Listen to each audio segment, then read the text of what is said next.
Hello students, welcome to my channel study well and do well.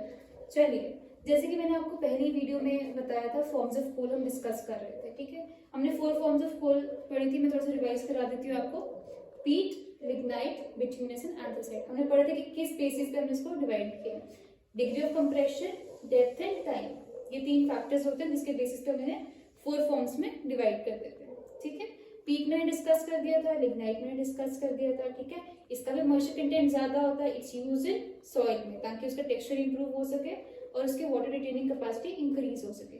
Lignite हमने पढ़ा था, इसका भी मॉइस्चर कंटेंट ज्यादा होता है। और भी हमने कुछ पढ़े थे इसके फैक्टर्स की, सॉफ्ट होता है, ब्राउन इन कलर होता है, दैट इज यूज किया जाता है, इलेक्ट्रिसिटी में यूज किया जाता है। और हमने एग्जाम्पल भी पढ़े थे, ये कहाँ कहाँ प्रेजेंट होता है, नेवलिन तमिलनाडु में ये प्रेजेंट होता है, रिजर्व इसके, है ना। ये हमने पिछले वीडियो में डिस्कस किया था। अब हम पढ़ेंगे बिट्यूमिनस। ठीक है, इसमें क्या, it has 75 to 90% of carbon content. 75 से 90% इसमें कार्बन कंटेंट होता है। इसमें भी हमने कार्बन कंटेंट पढ़ा था। इसमें कितना है, इसमें 75 to 90% है। ठीक है, एक पॉइंट ये। फाउंड इन ग्रेटर डेप्थ, हमने बोला था ना, डेप्थ के बेसिस पे भी डिवाइड होता है। कुछ ग्रेटर, कुछ ज्यादा डेप्थ में होते हैं, कुछ ऊपर ही होते हैं। ठीक है, सॉइल के पास ही होते हैं। ये जो होता है ग्रेटर डेप्थ में, काफी नीचे होता है, गहराई में दबा होता है ये बिटुमिनस। ठीक है, डेंस होता है, सेडिमेंट्री रॉक से बना होता है। ठीक है, उनमें प्रेजेंट होता है, बिकॉज हम इसमें ये सब चीजें ना, हमें एक्सट्रैक्शन जब हम करते हैं ना, तब हमें ये अलग फॉर्म्स इसमें से निकालनी पड़ती हैं, इनके ओर्स में से। ठीक है, तो this is dense and sedimentary rocks की तरह प्रेजेंट होता है उनमें। अब इसका कलर इज ब्लैक, ये ब्राउन इन कलर था, तो this is black in colour. ठीक है, मीडियम हीट कंटेंट पर केजी। अब ओके फाइन, इसको हम बच्चे याद कर रहे थे कि मीडियम हीट कंटेंट पर केजी। ठीक है ना, लेकिन इसका मतलब क्या है, मतलब भी तो समझ लेना हमें कि मतलब क्या है इसका। मीडियम हीट कंटेंट पर केजी, हीट कंटेंट क्या होता है कि जब आप इसको कंबस्शन करोगे, इसकी कैलोरीफिक वैल्यू हम साइंस में यूज करते हैं ना, कैलोरीफिक वैल्यू क्या है इसकी, है ना, कि जब आप बर्न करोगे कितना हीट कंटेंट ये कंबस्शन पे रिलीज करेगा, प्रोड्यूस करेगा।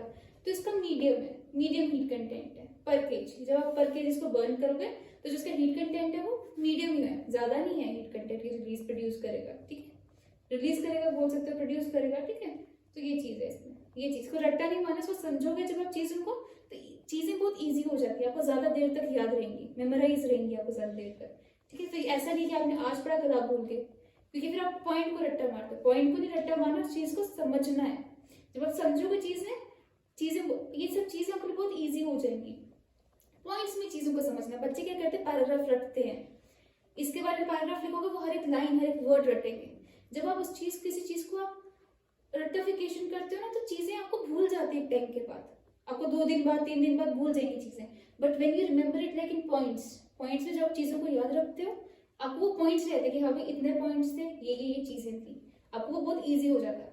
ठीक है, चलिए अब हम ये पढ़ रहे थे, टॉपिक पे वापस आते हैं। ओके, यूज क्या इसका, कमर्शियल पर्पस के लिए। कमर्शियल पर्पस मतलब मार्केट पर्पस के लिए। ठीक है, कमर्शियल पर्पस के लिए यूज किया जाता है इसमें। अब उसमें क्या, जैसे smelting of iron. Smelting of iron अब हम साइंस में पढ़ते हैं कि आयरन जो होता है वो भी हम ओर से लेते हैं। ऐसा तो नहीं आयरन हमारे पास प्रेजेंट होता है कि आयरन की रॉड मिल रही है, नहीं, आयरन भी ओर से हम एक्सट्रैक्ट करते हैं। तो एक्सट्रैक्शन में एक मेथड होता है, एक प्रोसीजर होता है, इस स्टेप से आपको जाना पड़ता है। स्मेल्टिंग, है ना, स्मेल्टिंग एक मेथड होता है जिससे हम, एक ऐसा प्रोसीजर होता है जिससे हम आयरन के एक्सट्रैक्शन में यूज करते हैं। उसमें बिट्यूमिनस का भी रोल होता है, तो आयरन एक्सट्रैक्शन में बिट्यूमिनस का भी रोल है। ठीक है, तो for smelting of iron in blast furnaces. ठीक है, दूसरा यूज क्या है इसका, फॉर मेकिंग कोक, इससे हम कोक भी बनाते हैं। तो ये इसके यूजेस हो गए और ये इसकी कुछ प्रॉपर्टीज हो गई, बस इसमें वो कुछ है नहीं है। बस अगर आपको ये चीजें याद है, यूज लिख दिए, दैट इज इट।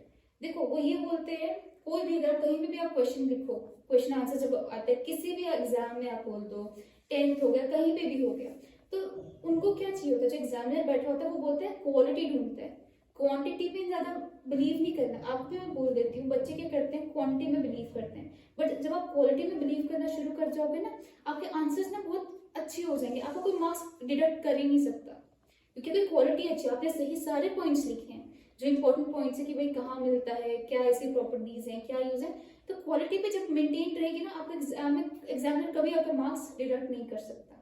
तो क्वालिटी पे ध्यान रखना है, क्वांटिटी इतना मैटर नहीं करता है, मैटर, ठीक है, बट क्वालिटी मैटर्स मच मोर।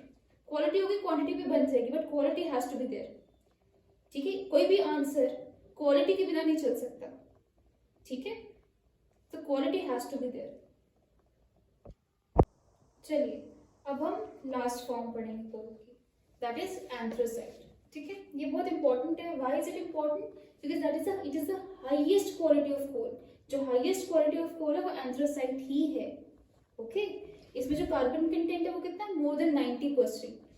ठीक है, more than 90% is a carbon content. And heating content is, जो हीटिंग कंटेंट है पर केजी वो भी हाईएस्ट है इसमें। ठीक है ना, that is why it is the highest quality of coal, कि इसमें हर एक चीज अच्छी है। इसमें कार्बन भी ज्यादा है, इसमें हीटिंग कंटेंट भी ज्यादा है। ठीक है ना, यूज क्या है इसका? Residential and commercial space heating. जो हम घर से कांगड़ी में जो जलाते हैं ना, वो यही होता है, एंथ्रासाइट होता है। ठीक है, कांगड़ी में लेके हम जलाते हैं, जिससे हम फिर सब आसपास बैठ जाते हैं, उसकी हीट लेते हैं। रेजिडेंशियल यूज के लिए कमर्शियल स्पेस हीटर्स, जैसे आप किसी रेस्टोरेंट में जाओगे या किसी बैंकेट हॉल में जाओगे तो उसमें बड़े बड़े आपके पास होते हैं हीटिंग सिस्टम्स होते हैं, उसमें भी कमर्शियल स्पेस हीटिंग में भी हम ये यूज कर सकते हैं। ठीक है, मेटल स्मेल्टिंग, अब मेटल स्मेल्टिंग में भी ये यूज किया जा सकता है। अब फैब्रिकेशन क्या होगा? इन फैब्रिकेशन इंडस्ट्रीज में एज रिड्यूसिंग एजेंट्स। अब रिड्यूसिंग एजेंट्स क्या होता है? ये हम साइंस में पढ़ते हैं ना, ऑक्सीडाइजिंग एजेंट्स, रिड्यूसिंग एजेंट्स। तो ये रिड्यूसिंग एजेंट्स की तरह काम करता है फैब्रिकेशन इंडस्ट्रीज में। ये इसके यूज हैं।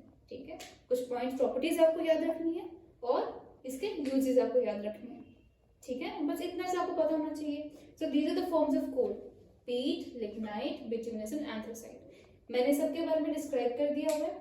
इसके पीट के बारे में, लिग्नाइट के बारे में मैंने आपकी पहली वीडियो में अच्छे से डिस्क्राइब किया हुआ है, एक्सप्लेन कर दिया हुआ है। और यहाँ इस वीडियो में मैंने बिटुमिनस और एंथ्रासाइट के बारे में डिस्कस कर दिया। ठीक है।